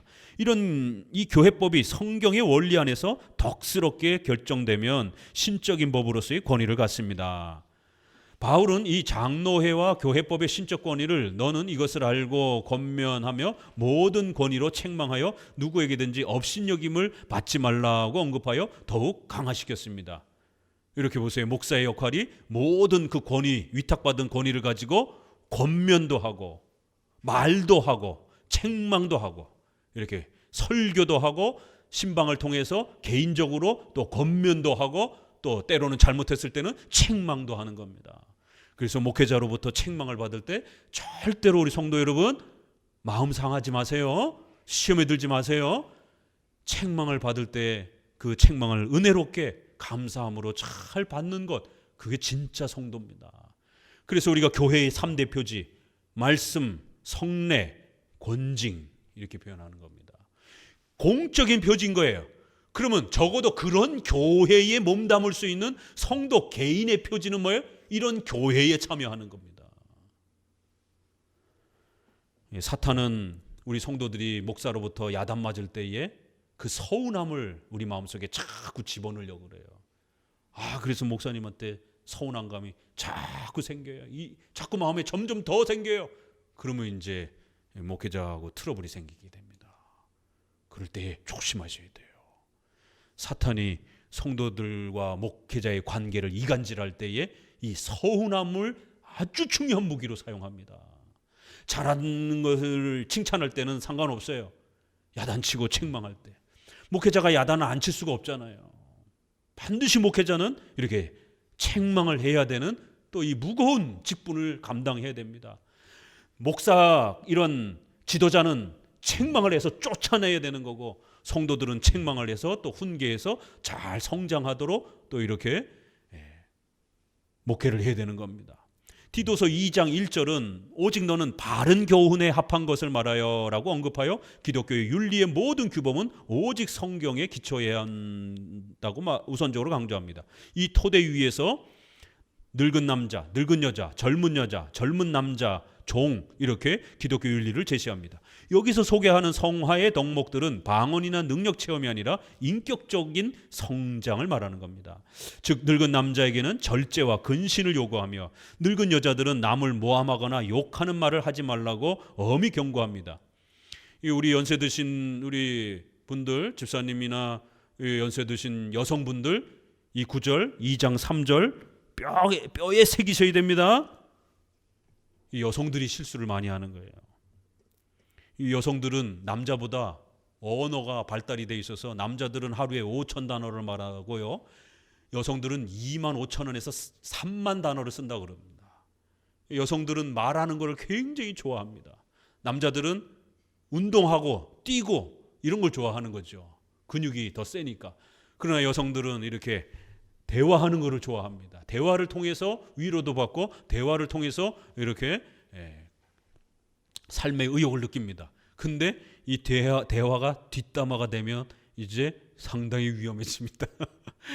연세가 드시니까 힘은 없어지고 입만 계속 이렇게 되어집니다. 성경이 이야기하고 있는 거예요. 제가 이야기하는 게 아니라 늙은 여인들은 참소치 말며 이렇게 험담하고 남 헐뜯고 뒷얘기하고 이러면 안 된다라는 거예요. 남자들에게 책망하는 것과 여자들에게 책망하는 게 조금 달라요, 이게. 그래서 이렇게 수근수근대고 교회 욕하고 이 성도 저 성도 깔보고 참소하고 수근수근대고 비난하는 이런 일들 하면 안 된다라는 거예요. 오히려 젊은 여성들을 잘 신앙으로 가르치고 훈계하고 교육하라는 거예요. 젊은 여자들에게 뭘 가르치라고요? 젊은 여성들은 결혼하라는 거예요. 결혼 얘기 또 나와요. 99.9%는 우리 여자 성도들 결혼의 의무를 갖고 있는 거예요. 성욕에 대해서 태어날 때부터 고자가 되는, 특별히 여성들도 성적인 어떤 기능장애라든가 이러한 성욕이 현저하게 호르몬적으로 없는 이러한 특수한 여성 아니고서는 99% 결혼의 책임과 의무를 짊어지는 거예요.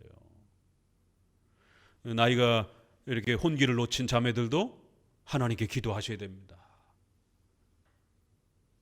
요즘에는 100세까지 살기 때문에 또 사별하고 이런 경우들도 많잖아요. 그래서 또 재혼을 해야 되는, 60, 70에 사별을 해도 30년 가까이를 혼자 살아야 되는 이런 상황이 벌어져요. 그렇기 때문에 또 좋은 또 노년에 또 이렇게 배우자를 만나서 서로 위로하면서 또 이렇게 살 수도 있는 것이고, 또 아니면 초혼이 재혼하는 사람과 연결돼서 또 결혼할 수 있는 이런 경우도 발생이 되고, 또 신자지만 결혼했지만 간음이라든가 유기라든가 또 이러한 범죄로 인해서 피해를 당해서 홀로 되는 또 이러한 재혼 가정이 많이 발생될 수 있단 말이에요. 오래 사니까. 그렇기 때문에 이런 재혼이라든가 또 결혼에 이런 부분에 더욱 적극적으로 열심을 내셔야 됩니다.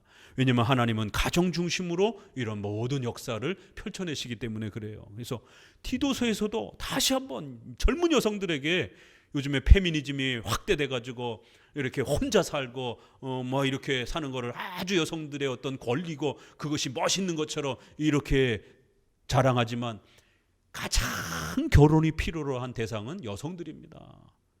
왜요? 여성들은 신체적으로 연약하기 때문에 남성들만큼 더 많은 노동과 일을 할 수가 없어요. 신체적으로. 또 홀로 되게 되면 나중에 병들었을 때 자식이 없으면 누가 돌봐줍니까? 친구도 떠나고 주변에 부모님도 다 떠나고 홀로 됐을 때 어떻게 노년을 살아갈 것이에요? 여성들에게 이런 부분들이 훨씬 더 치명적이에요. 그래서 젊은 여성들에게는 교훈하네? 뭐하라고 교훈하라고요? 제발 좀 결혼하라고. 그 남편과 자녀를 사랑하며 근신하며 순전하며 집안일을 하며 자기 남편에게 복종하고 가정을 잘 꾸리라라고 젊은 여성들에게 혼자 살지 말고 열심히 결혼해서 가정의 훌륭한 아내가 되도록, 어머니가 되도록 그렇게 부지런히 가정의 소중함을 가르쳐 주라는 것이에요.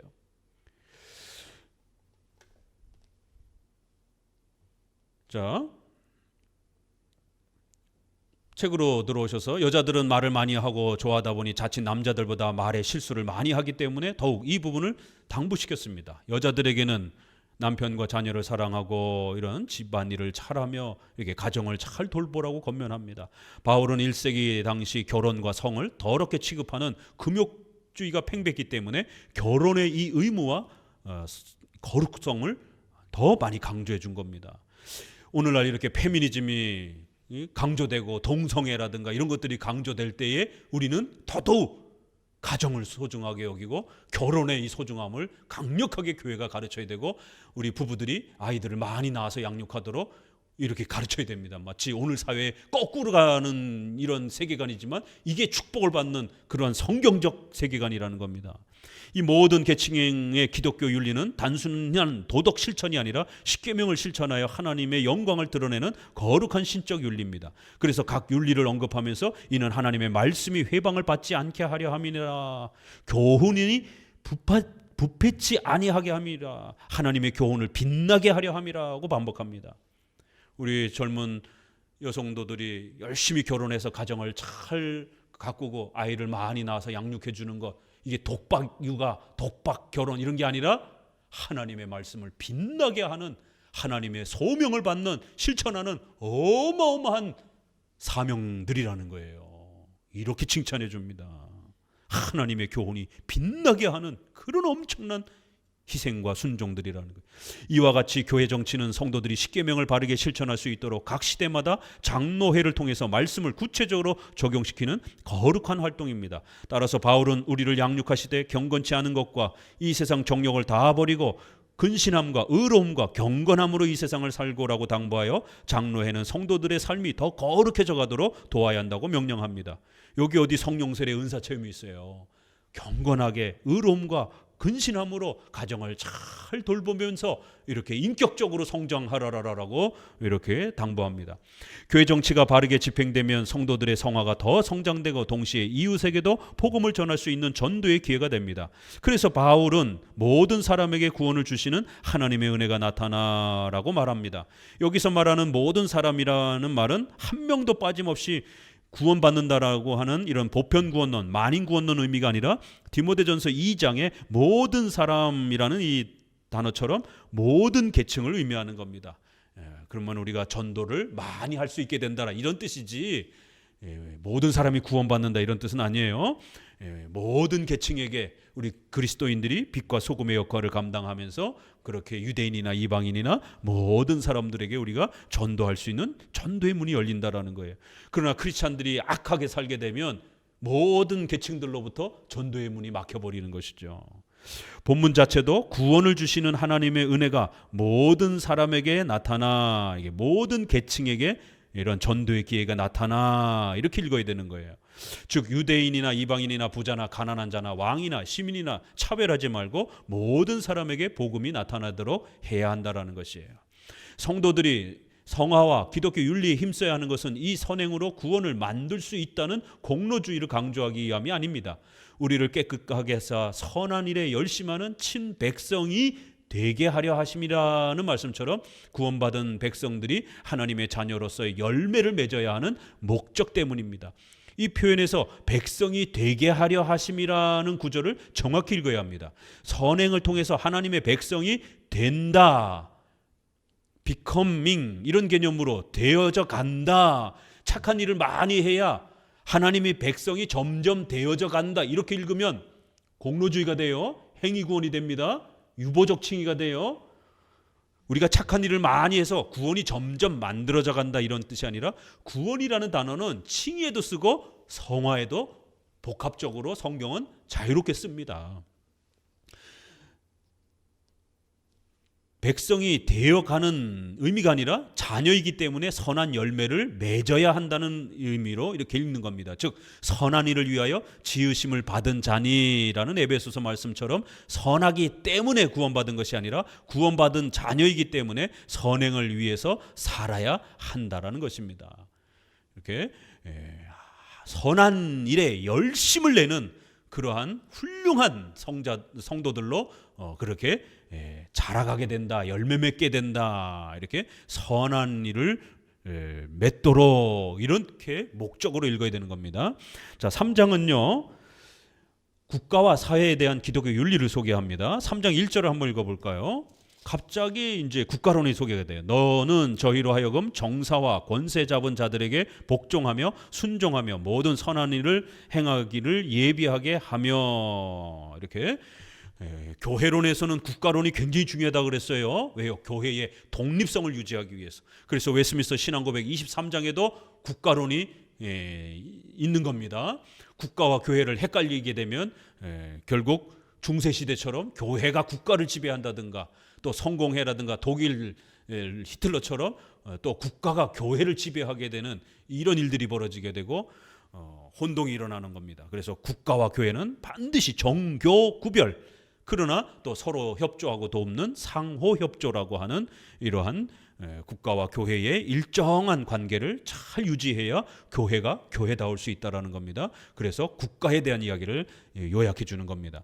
교회와 국가의 관계는 2000년 교회사 속에서 가장 큰 논쟁이 될 정도로 많은 혼란을 겪었던 주제입니다. 교회 정치에서 이 부분을 언급하는 이유는 교회의 독립성을 위해서입니다. 교회가 국가로부터 독립하지 못하면 교회는 예배와 정치에서 심각한 도전을 받습니다. 로마 카톨릭처럼 교회가 국가를 지배하거나 영국 성공회처럼 국가가 교회를 지배하는 것도 문제입니다. 또한 제세례파, 경건주의, 신비주의처럼 국가의 일에 완전히 관심을 제거하는 회피주의적, 염세주의적인 극단적 분리도 문제입니다. 웨스트민스터 신조 30장에는 교회의 권징에 관하여 1항에 교회의 왕이자 머리이신 주 예수 그리스도께서는 국가 공직자와는 구별하여 교회 직원들의 손에 정치를 제정해 주셨다라고 고백하여 정교 구별, 분리 및 상호 협조의 원칙을 제시하였습니다. 3장에서도 교회 정치가 국가와 바른 관계를 바르게 정립할 수 있도록 가르칩니다. 경건주의나 금욕주의처럼 국가를 적대시하는 반국가주의를 경고하면서 정사와 권세 잡은 자들에게 복종하며 순종하며 모든 선한 일을 행하기를 예비하게 하라, 이렇게 국가 위정자들에게 순종하라는 겁니다. 여러분, 내가 좋아하는 정당이든 내가 싫어하는 정당이든 국가 위정자가 합법적으로 권한을 갖게 되면 반드시 순종하고 복종해야 합니다. 어제 계엄령이 갑자기 이렇게 선포돼 가지고 국민들이 굉장히 많이 혼란을 겪었습니다. 어려움을 겪었습니다. 그랬더니만 또 기독교인들이 여기에 대해서 엄청난 가타부타 성경적 이야기를 합니다. 조심하셔야 됩니다. 이거는 성경적으로 분석할 수 있는 문제가 아닙니다. 성경 어디에 계엄령에 대한 이야기가 나오고 있습니까? 그거는 국가 위정자의 고유한 권한으로서 그가 판단할 문제예요. 그럼 그가 잘했느니 못했느니 그거는 또 사법부가 있는 겁니다. 이렇게 국가 위정자들이 판단해야 될 문제지, 목사가, 성도가 이 계엄령이 성경적으로 옳으냐 마르냐 이런 식으로 판단할 수 있는 그러한 기독교 교리의 이러한 관점에서 접근하면 큰일 납니다. 이거는 일반 은총 차원에서 국가의 시스템, 국가의 법 아래에서 국민의 상식과 또 이러한 도덕 윤리 아래에서 판단하면 되는 겁니다. 이거를 성경적으로, 이게 비성경적이다, 그걸 어떻게 판단할 겁니까? 성경적이다, 어떻게 판단할 겁니까? 진보적인 성향이 있는 사람들은 그러니까 봐라, 비성경적인 이런 행동들을 하지 않느냐, 악한 위정자가. 이게 비성경적이라는 게 성경에 어디 있습니까? 또 자기가 또 너무 좋아하는 정당의 어떤 사람이 위정자가 한 것이라고 해서 성경적이다라고 또 이렇게 막무가내로 또 이렇게 변호하거나 이러면 안 되는 겁니다. 그건 국가 위정자가 국민을 위해서 국가 헌법에 기초해서 잘못 만약 행했으면 벌을 받아 감옥에 갈 것이고, 옳게 행했으면 대통령의 권한을 또 보호를 받으면서 그 절차가, 보호받는 절차가 있는 겁니다. 국가 위정자가 해야 할 일이 있고 교회가 해야 할 일이 있는 겁니다. 복종하고 순종하고 기다리고 선동당하면 안 되는 겁니다. 제발 좀 선동당하면 안 됩니다. 차분하게 크리스찬들은 한 발짝 떨어져서 지켜보셔요. 저는 분명히 보수적 성향을 가지고 있는 국가 정치에 있어서 우파적 성향을 좀 더 기독교적으로 옳다라라라고 이렇게 차별금지법, 동성애 문제 때문에 추천하는 그런 목회자이지만, 문재인 정부의 시절에 방역법에 대해서 누구보다도 그건 과학적이고 합리적인 거기 때문에 성도들이 자신의 건강을 따라 얼마든지 백신을 맞으라라라고, 자신의 어떤 기저질환이 있다라면 회피하고 싶으면 자유 속에 회피할 수 있는 거고, 그렇지 않다면 누구든지 백신을 맞아도 괜찮다라라고. 이거는 의료적으로 판단을 해야지 성경적으로 백신을 맞는 게 성경적이 아니에요. 그럼 보수 정부가 백신을 배포하면 맞을까요, 안 맞을까요? 백신을 맞는 게 성경적이에요, 안 성경적이에요? 이거 어떻게 판단합니까? 비록 좀 우리 기독교랑 일치가 잘 되지 않는 그러한 진보 정부 아래서도 얼마든지 그 정부의 방역 정책에 대해서 우리가 순종하고 복종해야 된다라고 그렇게 말한 것이. 또 박근혜 정부 때에 WCC를 재정으로 지원하려고 했기 때문에 또 이슬람의 할랄 식품을 차관을 쓰기 위해서 들여온다 할 때 박근혜 정부에 대해서 강력하게 비판한 사람입니다. 저는 보수 정부가 잘못하면, 분명히 교회와 관련해서 뭔가 잘못하면 교회를 위협하는 어떤 정책을 쏟아내면 저항해야 되는 거예요. 내가 좋아하고 추천하는 정부를 할지라도 비판해야 되는 거고, 내가 싫어하는 정부를 할지라도 때로는 순종해야 되는 거고. 일반적인 법이면 순종하는 거예요. 그러나 교회의 예배의 자유와 교회의 전도의 자유를 막는 차별금지법과 같은 이러한 교회를 핍박하는 정책을 하게 되면 누구든지 비판을 받을 수 있는 겁니다. 이게 정교 분리의 원칙인 거예요. 자, 3장에서도 교회 정치가 국가와 바른 관계를 바르게 정립할 수 있도록 가르칩니다. 경건주의나 금욕주의처럼 국가를 적대시하는 반국가주의를 경고하면서 이렇게 순종하라고 합니다. 국가 위정자와 법을 존중하며 복종하도록 명령하였습니다. 로마서 13장, 베드로전서 2장 13절, 디모데전서 2장에도 이런 부분이 계속 나오죠. 각 시대마다 교회 정치는 국가가 제시하는 다양한 제도와 법에 대해서 바르게 입장을 제시하지 못하면 성도들은 엄청난 혼란에 빠집니다. 최근에 정부가 제시하는 낙태법, 동성애 차별금지 이런 부분을 이런 합법화는 교회가 절대로 수용할 수 없는 법이라는 것을 교회 정치를 통해서 또 명확히 밝혀야 합니다. 순종할 때가 있고 복종할 때가 있다라는 거예요. 3장도 2장처럼 대사회적 기독교 윤리의 토대는 오직 신앙에서 출발되어야 한다고 밝힙니다. 성도들은 믿음으로 의롭게 된 하나님의 백성이며 중생의 씻음과 성령의 새롭게 하심으로 거듭난 사람들이기 때문에 반드시 성화의 열매를 맺어야 한다라고 말합니다. 칭의를 다시 얘기를 해요. 이렇게 이런 삶을 왜 우리가 살아야 되느냐? 우리는 하나님의 자녀, 의롭게 된 신분이 변화된 하나님의 백성들이기 때문에 이런 거룩한 삶을 살아야 된다는 거예요. 칭의와 성화의 관계는 로마서 8장 1절에서 7절에서 언급하듯이 불가분리의 관계입니다. 특히 칭의는 성화의 근거이며 원인이고 성화는 칭의의 열매입니다. 디도서는 바로 이 칭의와 성화의 관계를 가져다가 대사회적 기독교 윤리를 가르칩니다. 바울은 하나님을 믿는 자들로 하여금 조심하여 선한 일을 힘쓰게 하려 함이라. 이것은 아름다우며 사람들에게 유익하다. 아주 멋있는 표현이죠. 우리 성도들이 이렇게 십계명에 맞춰 하나님의 말씀에 맞춰 선한 일을 최선을 다해서 살아가잖아요. 이건 하나님 앞에 너무너무 거룩하고 아름다운 것이다라는 거예요. 또 하나, 우리 사람들에게도 유익하다라는 거예요. 우리 주변의 빛과 소금의 역할을 감당하고 우리 성도들 삶도 하나님 앞에서 안정되게 그렇게 살아가게 된다라는 거예요. 아름다우며 사람들에게도 유익하다. 이런 멋진 교회적 삶이, 이거를 교회는 가르쳐야 된다는 거예요. 교회 정치는 치리와 건징에서 빛납니다. 바울은 개인적인 윤리와 사회적 윤리 규범을 제시한 후 이런 성경적 윤리를 곡해하거나 파괴하는 자들에 대하여 엄중한 건징을 마지막으로 소개합니다. 같이 읽어봅니다. 이단에 속한 사람을 멀리하라 하는 명령은 개인이 실행할 수 있는 것이 아니라 장로회가 권위를 갖고 집행해야 하는 공적인 명령입니다.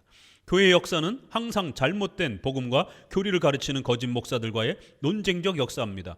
교회 정치가 이런 거짓 교사를 제대로 분별해내지 못하면 성도들은 유혹을 받게 됩니다. 이단 문제가 발생할 때 장로 정치는 더욱 빛을 발합니다. 감독 정치는 1인 정치이기 때문에 한 사람이 모든 이단을 연구하여 조사할 수 없는 실제적 한계가 있습니다. 회중 정치는 다수결로 결정하기 때문에 서로의 의견이 일치를 이루지 못하면 더욱 혼란함을 겪습니다. 또한 회중파는 개교의 중심이기 때문에 감독 정치처럼 한 교회가 모든 이단을 연구할 수 없는 한계에 부딪힙니다. 하지만 장로 정치는 당회, 노회, 총회에 신학위원과 같은 전문위원들이 단계별로 준비되어 있기 때문에 다양한 이단들에게 바르게 대처할 수 있습니다. 장로의 재판은 3심 제도를 기본으로 하여 이단 심사에 더욱 신중을 가합니다. 이러한 반복적 훈련은 한두 번 훈계, first, second 이렇게 표현되어 있어요.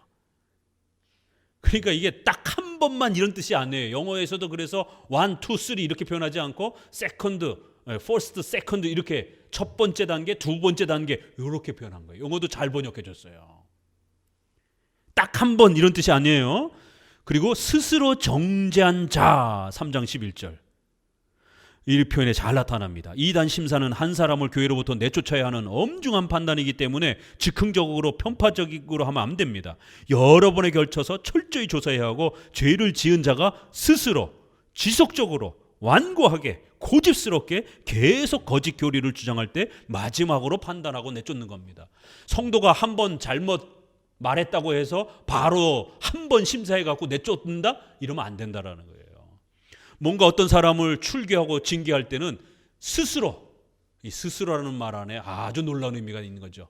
스스로 계속해서 자원해서 끊임없이 스스로 강팍하게 연속적으로 이러면 이거는 아주 고약한 거예요. 그래서 우리가 성령 해방죄를 해석할 때도 단 한 번 실수한 이런 걸 성령 해방죄라고 그러지 않고 죽을 때까지 스스로 지속적으로 강팍하게 연속적으로 끊임없이 교회를 공격하며 그 성령 해방죄 인생의 끝에서 우리가 그렇게 평가할 수가 있는 거예요. 성도가 한두 번 실수한 걸 가지고 말하는 게 아닙니다. 이렇게 교회 권징의 성질을 아주 놀랍게 이런 표현 안에 담아놨습니다. 마지막 인사와 권면도 장로 정치 질서를 따라 언급하였습니다. 바울은 디도가 오기를 기대하며 그 대신 아데마와 두기고를 크레데 교회의 교역자로 배치시켰습니다. 이 순환 사역을 하지 않습니까? 이건 장로 정치에서나 가능한 거예요. 개교회주의면 이게 가능합니까? 너 이쪽 가서 사역해. 너가 그러면 이제 이쪽 가서 좀 사역을 해줘. 이렇게 불가능합니다. 회중파 교회는. 우리 장로교회니까 노회에서 목회자를 이렇게 파송하고 또 이렇게 배치를 하는 원리가 나오는 겁니다. 그리고 교법사, 율법교사 세나와 및 구약에 능통한 아볼로를 급히 먼저 보내어 에베소 지역 주민의 팽배한 유대주의 할레파 교사들과 논쟁하며 교회를 지키도록 조치를 취해줍니다.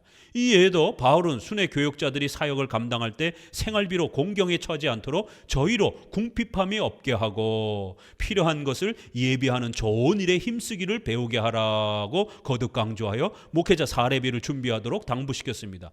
이 모든 행정들은 장로 정치 활동들입니다. 즉 그레데 교회만 따로 존재하는 것이 아니라 상회인 장로회의 명령 아래 그레데 지역의 개교회들이 따라야 하는 이런 교회법으로 명령하는 것입니다. 그 부분에서도 이렇게 장로 정치 아주 놀라운 내용, 또 그다음에 헌금에 대한 이런 책임, 교회론에 꼭 필요한 내용들이잖아요. 이렇게 우리가 디도서는 아주 짧지만 우리 장로 교회론, 장로 정치에 대한 아주 핵심적인 부분들이 잘 담겨 있습니다.